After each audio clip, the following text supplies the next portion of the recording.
wabarakatuh. Perkenalkan, nama saya Aldafira dengan NIM C01224220 dari kelas Manajemen H Angkatan 22, Makul Manajemen Sumber Daya Manusia. Baik, di sini saya akan menjelaskan dua materi. Yang pertama itu pelatihan dan pengembangan karyawan, dan yang kedua itu penilaian kinerja. Baik, selanjutnya saya akan menjelaskan materi pertama, yaitu pelatihan dan pengembangan karyawan. Pelatihan dan pengembangan adalah usaha yang terencana dari organisasi untuk meningkatkan pengetahuan, keterampilan, dan kemampuan pegawai. Pelatihan lebih ditekankan pada peningkatan kemampuan untuk melakukan pekerjaan yang spesifik pada saat ini. Sedangkan pengembangan lebih ditekankan pada peningkatan pengetahuan untuk melakukan pekerjaan di masa yang akan datang. Adapun manfaat pelatihan, yang pertama itu pegawai yang baru direkrut belum memahami secara benar bagaimana melakukan pekerjaan. Kemudian yang kedua itu perubahan dalam lingkungan kerja dan tenaga kerja. Kemudian yang ketiga yaitu meningkatkan sumber daya saing perusahaan dan memperbaiki produktivitas. Dan yang terakhir yaitu menyesuaikan dengan peraturan-peraturan yang ada. Misalnya standar pelaksanaan pekerjaan yang dikeluarkan oleh asosiasi industri dan pemerintah untuk menjamin kualitas, produktivitas, produksi, dan keselamatan dan kesehatan kerja. Kemudian selanjutnya yaitu langkah-langkah pelaksanaan pelatihan. Yang pertama itu ada menganalisis kebutuhan pelatihan organisasi yang sering disebut need analysis atau need assessment. Kemudian yang kedua menentukan sasaran dan program pelatihan. Kemudian yang ketiga itu menentukan metode pelatihan dan prinsip-prinsip belajar yang digunakan.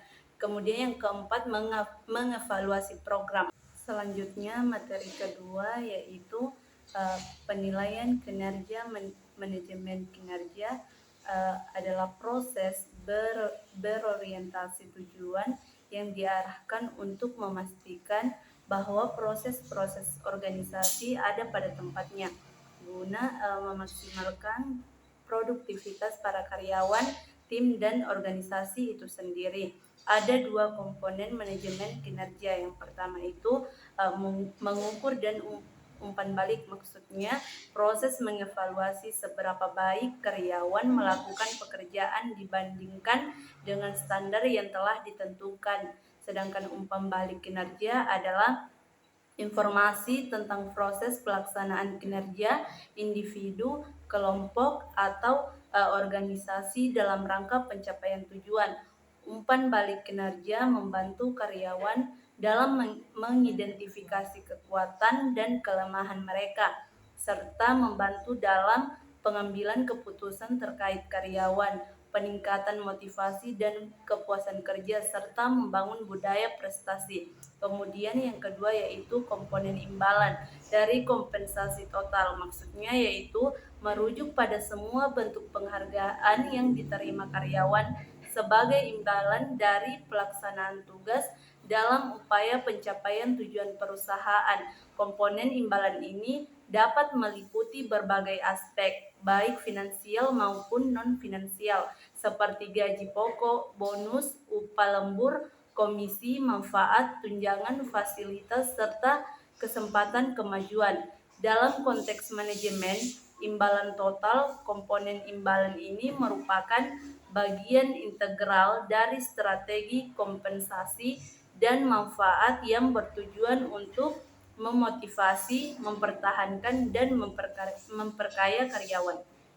Selanjutnya yaitu penilaian kinerja karyawan adalah proses menyoroti seberapa baik karyawan melakukan pekerjaan dibandingkan dengan standar yang telah ditentukan dan informasi yang diperoleh dari penilaian tersebut.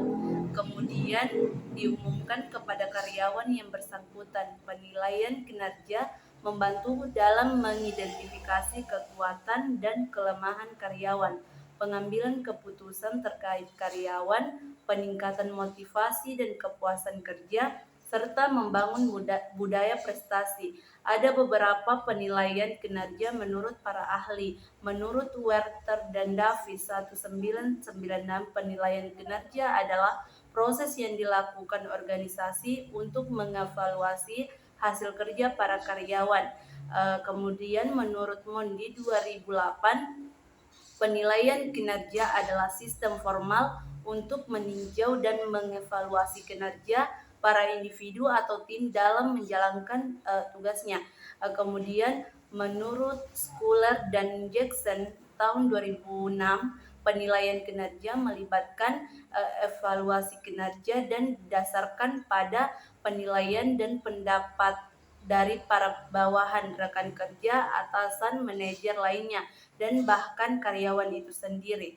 Dan selanjutnya yang terakhir yaitu adapun manfaat penilaian kinerja, yaitu yang pertama perbaikan kinerja, yang kedua yaitu penyesuaian kompensasi, dan ketiga penempatan karyawan, keempat kebutuhan pelatihan dan pengembangan, kelima perencanaan dan pengembangan karir, mendeteksi kelemahan proses staffing, keenam mendeteksi ketidaktepatan informasi, yang ketujuh mendeteksi kesalahan desain jabatan, yang kedelapan menjamin kesempatan kerja yang setara, yang kesembilan mendeteksi faktor eksternal yang mempengaruhi kinerja, dan yang terakhir yaitu memberikan umpan balik bagi departemen. Mungkin hanya itu materi yang dapat saya sampaikan. Saya ucapkan terima kasih. Assalamualaikum warahmatullahi wabarakatuh.